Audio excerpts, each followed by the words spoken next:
नमस्कार दोस्तों, RKN academy पर आपका हार्दिक स्वागत एवं अभिनंदन। दोस्तों, हमने पिछली क्लास में मानव की उत्पत्ति व विकास के संदर्भ में पृथ्वी का भूगर्भिक इतिहास देखा था। आज हम मानव की उत्पत्ति व विकास के बारे में अध्ययन करेंगे। तो मानव की उत्पत्ति व विकास को हम दो भागों में विभाजित कर लेते हैं। मानव की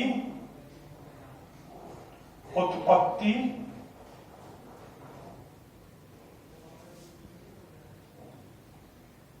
दूसरा भाग क्या है? मानव का विकास।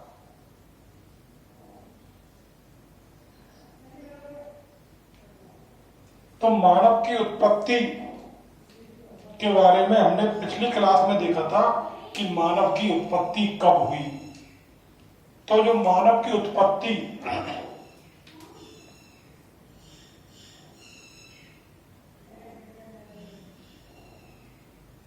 सेनयोजोइक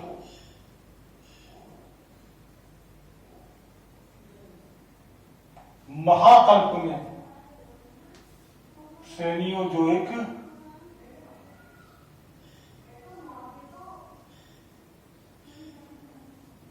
महाकल्प में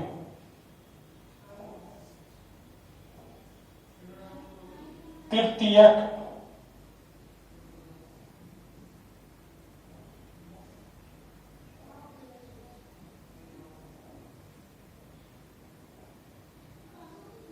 टर्सरी युग में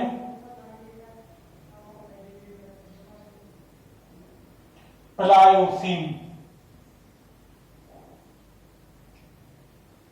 जो कल्प है उसमें हुई थी। तो मानव की उत्पत्ति कब हुई थी? सेनियोजोइक महाकल्प में, तृतीयक युग में और प्लायोसीन कल्प में मानव की उत्पत्ति हुई थी। जब हमने भूगर्भिक इतिहास, पृथ्वी के भूगर्भिक इतिहास का अध्ययन किया था, तब हमने जाना मानव की उत्पत्ति प्लायोसीन काल में हुई थी। अब मानव की उत्पत्ति प्लायोसीन काल में हो गई। अब मानव के विकास के विषय में हम अध्ययन करेंगे कि मानव का विकास किस प्रकार हुआ था। आज का जो होमो सैपियंस मानव है, आधुनिक मानव है, उसका निर्माण किस प्रकार हुआ। तो मानव का विकास,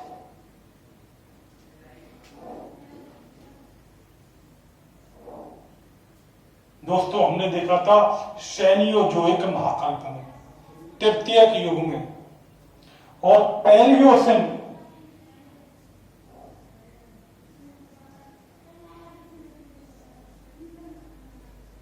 महाकल्प में। प्राइमेट यानी स्तनधारी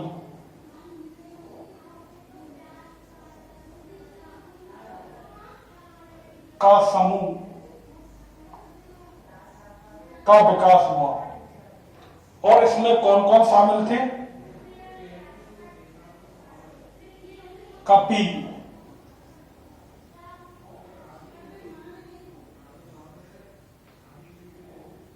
लंगूर, चिंपैंजी,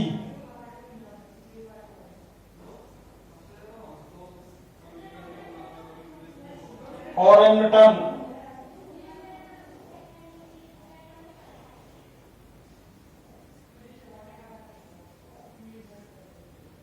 छुछुंदर शामिल थे। तो पैलियोसिन काल में प्राइमेट समूह का विकास हुआ। इसमें कौन कौन शामिल थे? कपी, लंगूर, चिंपैंजी, ओरेंगटन, छुछुंदर। और इसी कपि से मानव का विकास हुआ। अब देखते हैं किस प्रकार विकास हुआ।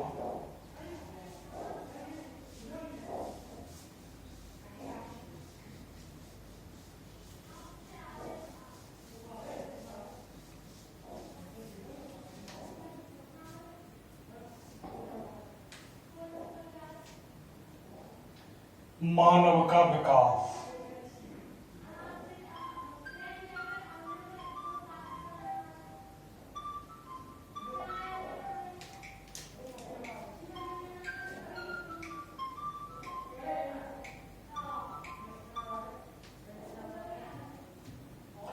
मानव का विकास, तो मैंने क्या बताया था कि जो प्राइमेट जो समूह है उसमें कौन कौन शामिल थे? कपि, बंदर, लंगूर, छुछुंदर, चिंपैंजी आदि शामिल थे। और पहले जो एक काल में बंदर का विकास हुआ, तो इसी बंदर से या कपि से किसका विकास हुआ? रामापिथेकस का।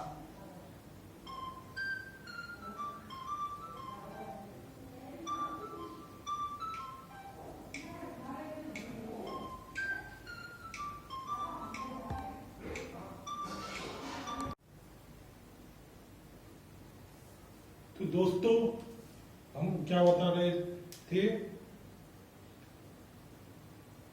दोस्तों हम क्या बता रहे थे कि कपि से मानव का विकास। तो पहले जो एक काल में क्या हुआ?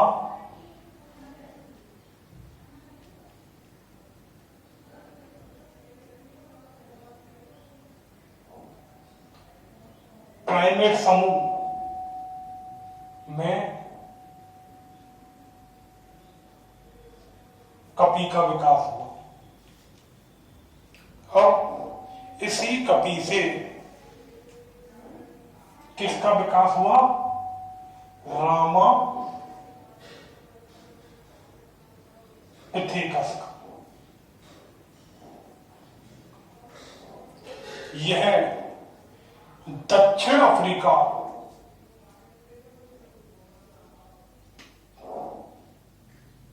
अफ्रीका के उष्ण कटिबंधीय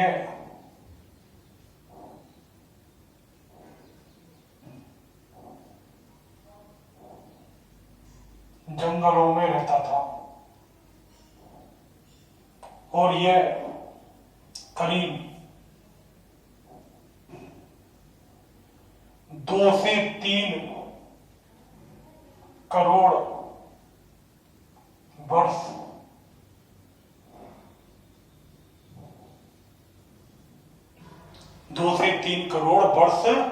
पूर्व का था।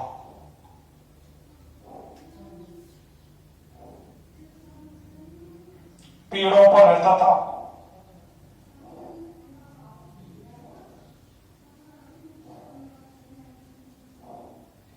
इसकी लंबाई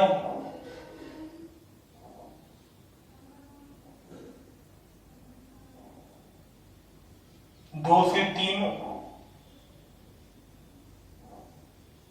फुट थी।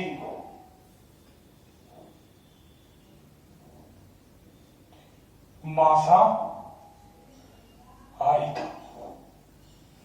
तो कपि से किसका विकास हुआ? रामापिथेकस का। और ये क्या था? कहाँ रहता था? अफ्रीका के उष्णकटिबंधीय जंगलों में रहता था। 2 से 3 करोड़ वर्ष पूर्व का था। पेड़ों पर रहता था। लंबाई 2 से 3 फुट थी तथा मांसाहारी था। तथा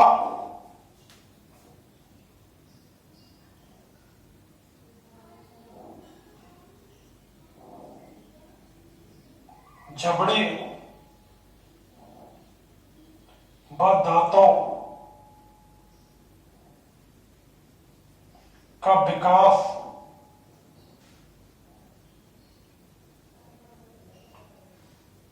हो चुका था।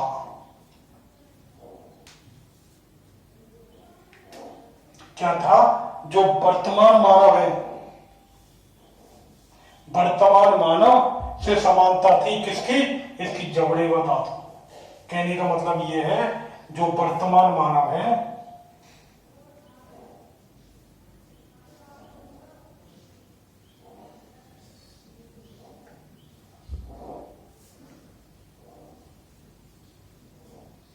जबड़े व दांतों में वर्तमान मानव से समान था।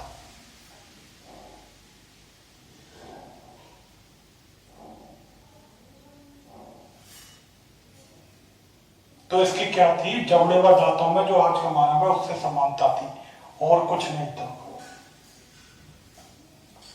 उसके बाद जलवायु में परिवर्तन हो गया।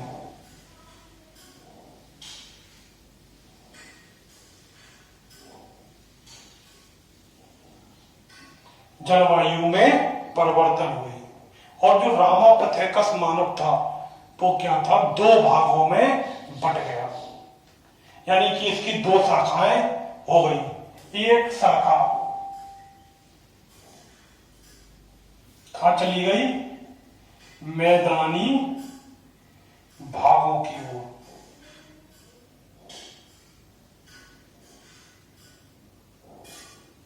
और दूसरी शाखा कहां चली गई इसकी?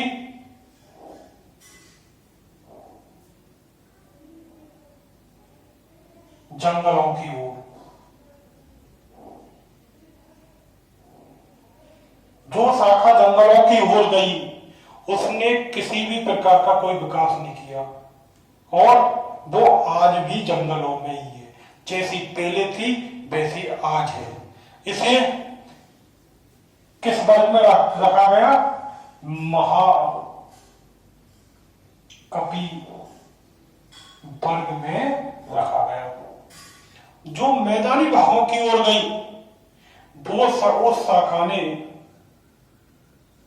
अपने शारीरिक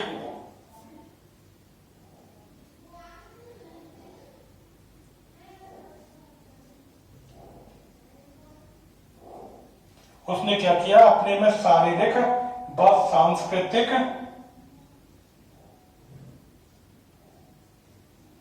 विकास किया। किस हिसाब से? मैदानी भागों के हिसाब से। जो मैदानी भागों की ओर जो शाखा गई उसने क्या किया कि शारीरिक व सांस्कृतिक विकास किया मैदानी भागों के हिसाब से। वो क्या कहलाई? ऑस्ट्रेलोपिथेकस।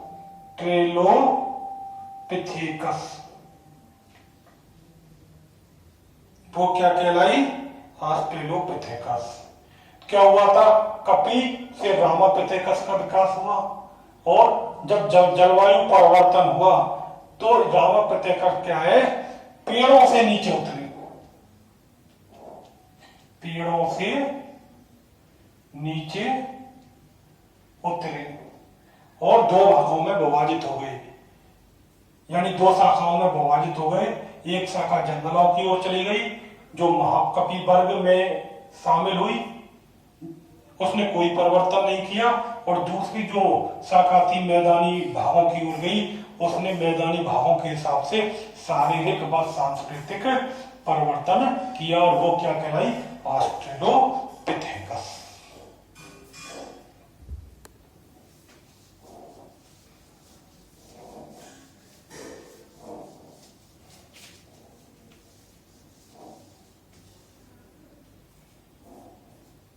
पहले क्या है? इसका विकास लिख लेते हैं, उसके बाद इसके परिवर्तनों के बारे में हम अध्ययन करेंगे। तो अभी मैंने क्या बताया था कि रामापिथेकस से किसका विकास हुआ? ऑस्ट्रेलोपिथेकस।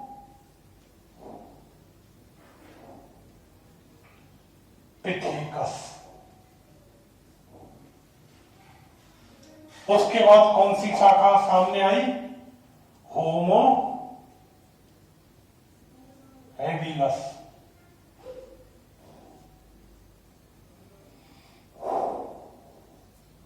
हीडरबर्ग।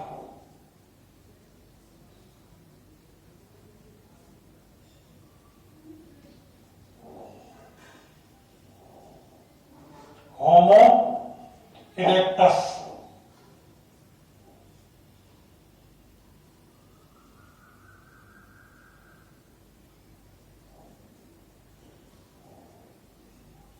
क्रोमैग्नोन।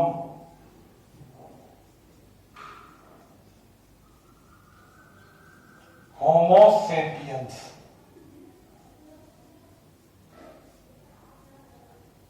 तो मैंने क्या बताया था दोस्तों कि ऑस्ट्रेलोपिथेकस का विकास रामापिथेकस से हुआ। इसे क्या कहा जाता है? जो आधुनिक मानव है, यानी कि होमो सेपियंस का आदि पूर्वज कहा जाता है। क्यों कहा जाता है? क्योंकि जो मनुष्य है उसके विकास में निरंतरता पाई जाती है। कहां से? ऑस्ट्रेलोपिथेकस से। जो ऑस्ट्रेलोपिथेकस है, यहां से मनुष्य के जो मानव का जो विकास है उसमें निरंतरता पाई जाती है।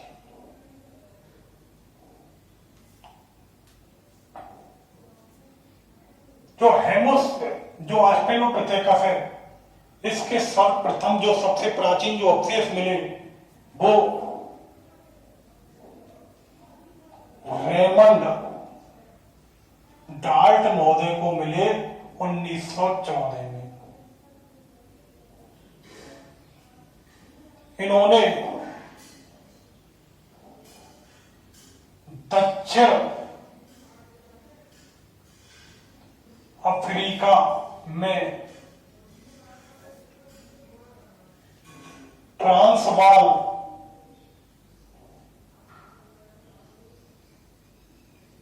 प्रांत में टोंग नामक क्षेत्र में चूने की खदान में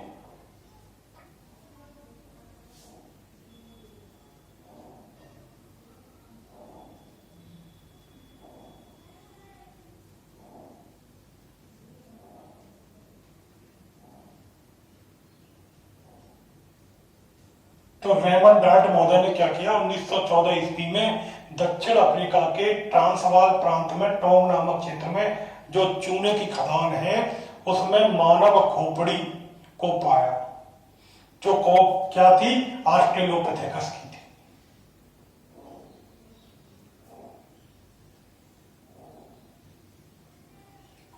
उसके बाद इथोपिया में 32 लाख वर्ष पूर्व की लूसी नामक कन्या की खोज हुई, जिसे क्या कहा जाता है? मानव माता।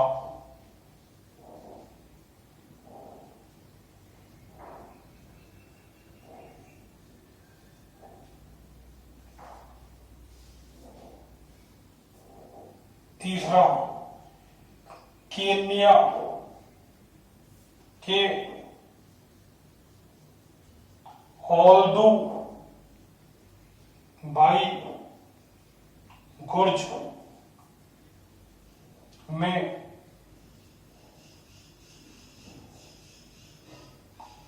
तुर्काना झील में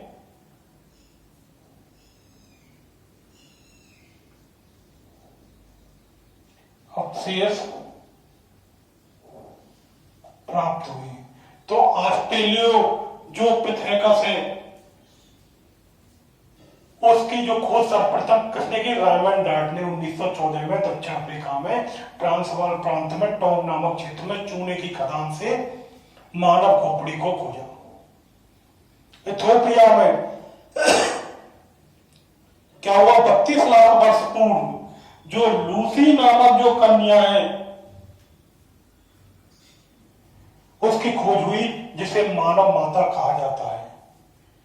और केन्या के ओल्डुवाई गुर्ज में तुर्काना झील में इसके जीवाश्म प्राप्त हुए, अवशेष प्राप्त हुए।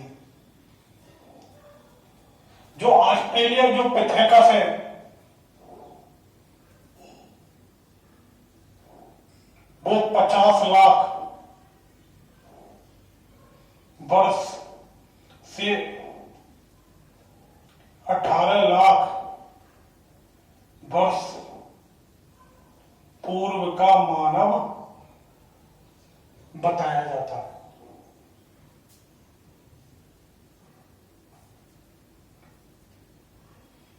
ऑस्ट्रेलोपिथेकस को आद्य मानव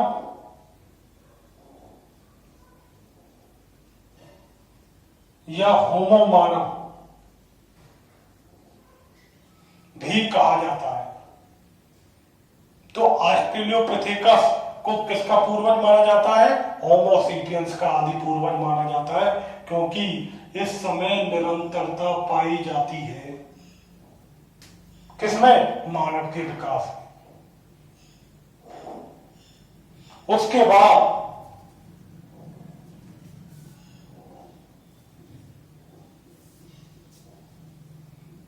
आद मानव या प्रोटो मानव, सॉरी, इसे आद मानव या प्रोटो मानव कहा जाता है। उसके बाद किसका विकास होता है? होमो हेबियस का।